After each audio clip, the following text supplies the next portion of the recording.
بسم اللہ الرحمن الرحیم. آپ دیکھ رہے ہیں مبشر لقمان چینل. کیا کہتے ہیں, 1 پیج فینشڈ, ختم. اسٹیبلشمنٹ کے لیے اصل خطرہ سامنے آ گیا. خان دوبارہ اسپتال جانے والا ہے. دیکھیں, کراچی سے پشاور تک, کوئٹہ سے گلگت تک, آپ کہیں بھی سڑک کنارے کھڑے ہو جائیں, کسی راہ چلتے عام آدمی کو روکیں, اس سے سوال کریں کہ پاکستان کا سب سے بڑا مسئلہ کیا ہے, وہ کہے گا مہنگائی. جی بالکل, مہنگائی اس ملک کا سب سے بڑا مسئلہ ہے, اور آج عام آدمی کی زندگی اجیرن ہو چکی ہے. سوسائٹی میں مایوسی بڑھ رہی ہے. لوگوں کو یقین ہو چکا ہے کہ اس حکومت کو عوام کی پریشانیوں سے کوئی سروکار نہیں. تو مسلم لیگ نون کا اپنا ووٹر بھی آج اعتراف کر رہا ہے کہ حکومت مسائل کا حل کرنے میں ناکام ہے. اور جب برسر اقتدار جماعت کے اپنے کارکنان اور ہمدرد حکومتوں کی ناکامی کا اعتراف کرنا شروع کر دیں, تو پھر اسٹیبلشمنٹ کے لیے حکومت کی حمایت برقرار رکھنا مشکل ہو جاتا ہے. اور پھر سیم پیج رہتا نہیں ہے. گاہک سیاستدان بھی سنہری موقع کی طاق میں ہوتے ہیں. وہ سمجھ آتے ہیں گرتی دیوار کو ایک دھکا دینے کا وقت آ گیا. تو ہماری اپوزیشن جماعتیں کئی مہینے سے اس ایک لمحے کے لیے دن گن رہی تھیں, اور جو ہی انہیں محسوس ہوا کہ سیم پیج اب نہیں رہا, تو وہ خود ایک پیج پہ اکٹھی ہو گئی ہیں اور متحدہ اپوزیشن بنانے کا اعلان کر دیا.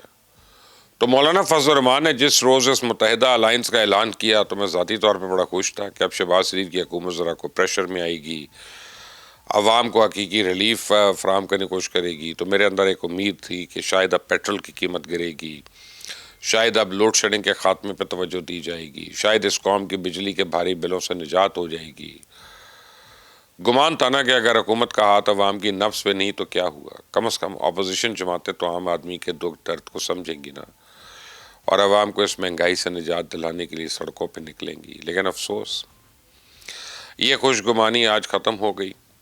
مولانا فضل الرحمان کی قیادت بننے والا اپوزیشن الائنس کا کل کلا پہلا اجلاس تھا, اور اس اجلاس میں شرکاء نے بڑی لمبی لمبی تقریریں کی, لیکن ان تقریروں میں عام آدمی اور اس کے مسائل کا کوئی ذکر تک نہیں تھا. کسی نے مہنگائی ختم کرنے کا طریقہ تجویز نہیں کیا, کسی نے روزگار میں اضافے کا کوئی منصوبہ سامنے نہیں رکھا, کسی نے دہشت گردی کے خاتمے کا پلان نہیں پیش کیا, کسی نے بیڈ گورننس کا شکوہ نہیں کیا, کسی نے لا قانونیت کے خلاف آواز نہیں اٹھائی. محمود اچکزئی کو تو یہ کام کھا رہا تھا کہ پارلیمنٹ کی آج کوئی وقت نہیں ہے. وہ اجلاس کے شرکاء کو یقین دلانے کی کوشش کر رہے تھے کہ جس طرح نواز شریف اور بے نظیر نے ہاتھ ملا کے ایک دن میں آئین کے 58(2)(b) کی شک اڑا دی تھی, اسی طرح اگر آج ہم متحد ہو جائیں تو ایک ہی دن میں طاقتور اسٹیبلشمنٹ کو دن میں تارے دکھا سکتے ہیں. سنیں, بے نظیر بھٹو اور میاں محمد نواز شریف نے ہاتھ ملایا, ہم اس میں تھے, مولانا صاحب بھی تھے, ہم سب شامل تھے. 58(2)(b) ایک دن میں فارغ ہوا.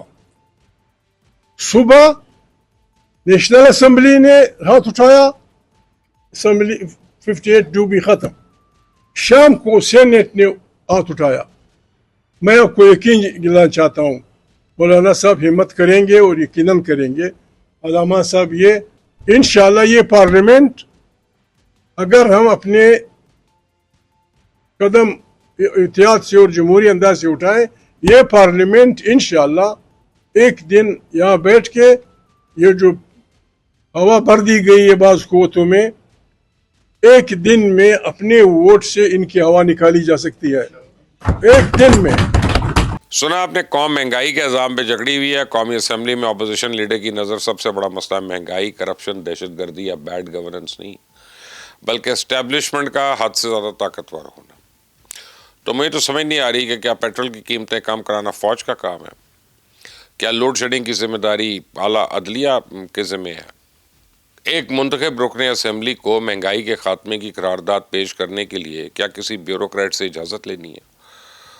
تو محمود اچکزئی صاحب بورڈ کی طاقت سے اسٹیبلشمنٹ کی طاقت کا مقابلہ کرنے کی بات تو کر رہے ہیں, لیکن ووٹر کا کیا چاہتے ہیں؟ اپوزیشن لیڈر کو اس سے بلکہ کوئی سروکار نہیں کہ یہ ہم پاکستانیوں کی اگر بدقسمتی نہیں ہے تو اور کیا ہے. اب عام آدمی اپنا دکھڑا کس کے سامنے ہے, اپنے مسائل کس کے طرف دیکھے. حکومت کے خلاف نعرے لگوانے یا اپوزیشن جماعتوں کی مخالفت کرنے, سیاستدانوں کی یہی وہ ملی بھگت ہے جس کی وجہ سے ہم آج بھی ایک دائرے کے اندر سفر کر رہے ہیں. اور یہی وجہ ہے کہ ہر کچھ عرصے بعد ہم ایک بند گلی میں آ جاتے ہیں اور ہمیں آگے بڑھنے کا راستہ نہیں نظر آتا. ہماری سیاسی اشرافیہ کے مفادات کو ہلکی سی ٹھیس پہنچی, ان کے اختیارات پہ کوئی قدغن لگ جائے تو یہ فوراً سیم پیج پہ آ جاتے ہیں، اور اس ملک میں لوگ بجلی کے بھاری بل دیکھ کر خودکشی کرتے رہے۔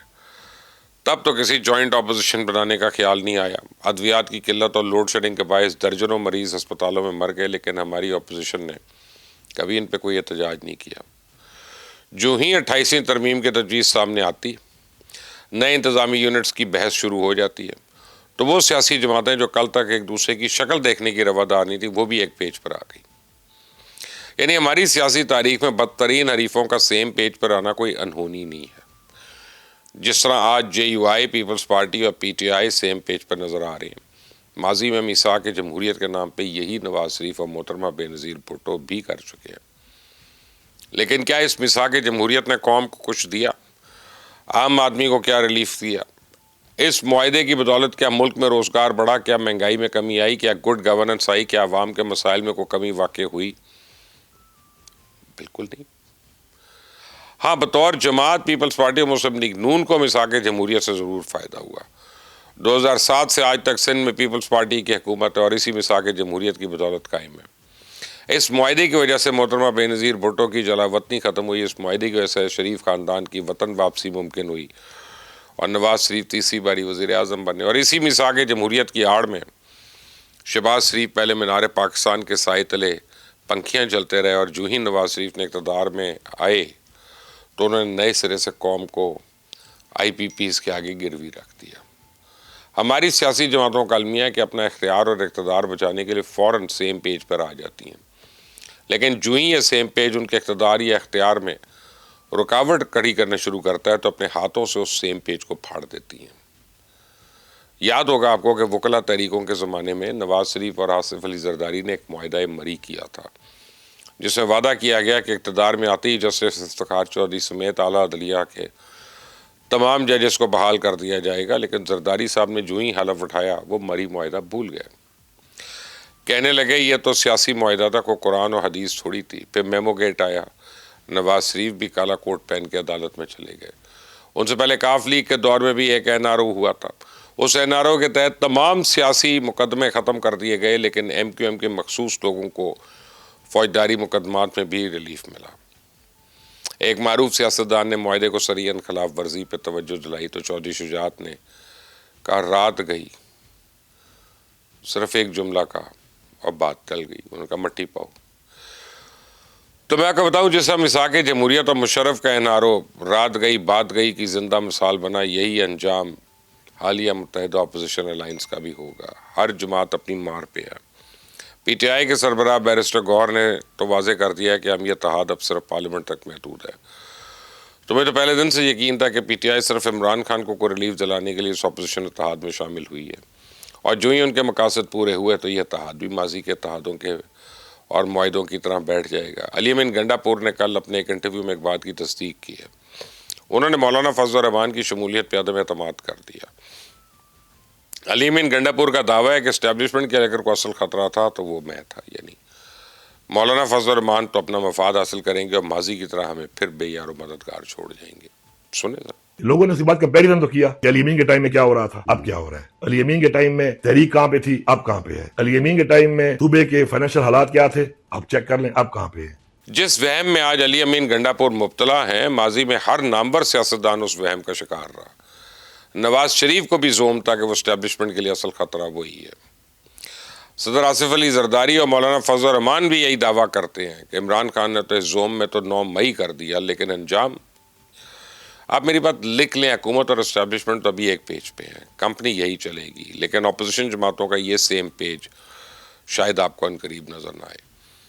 آپ عمران خان کو اسپتال منتقل ہونے دیں، یہ محمود اچکزئی قائد حزب اختلاف نہیں رہیں گے۔ مولانا فضل الرحمان فون کرتے رہ جائیں گے، بیرسٹر گور اور اسد کیسرٹ کا فون نہیں اٹھائیں گے۔ اس جوائنٹ اپوزیشن کا انجام بھی وہی ہوگا جو ماضی کے سیاسی اتحادوں کا ہوا۔ تو میرا ایمان ہے کہ ہمارے سیاستدانوں نے آج جتنا زور اسٹیبلشمنٹ کو کارنر کرنے میں لگایا، اس سے آدھا زور سسٹم ٹھیک کرنے میں لگاتے تو آج اس ملک کے حالات مختلف ہوتے۔ مولانا ذرا ہمت کریں، تمام اپوزیشن جماعتوں کو ساتھ ملائیں اور عام آدمی کو ریلیف دینے کی تجاویز مرتب کریں اور حکومت کو دیں۔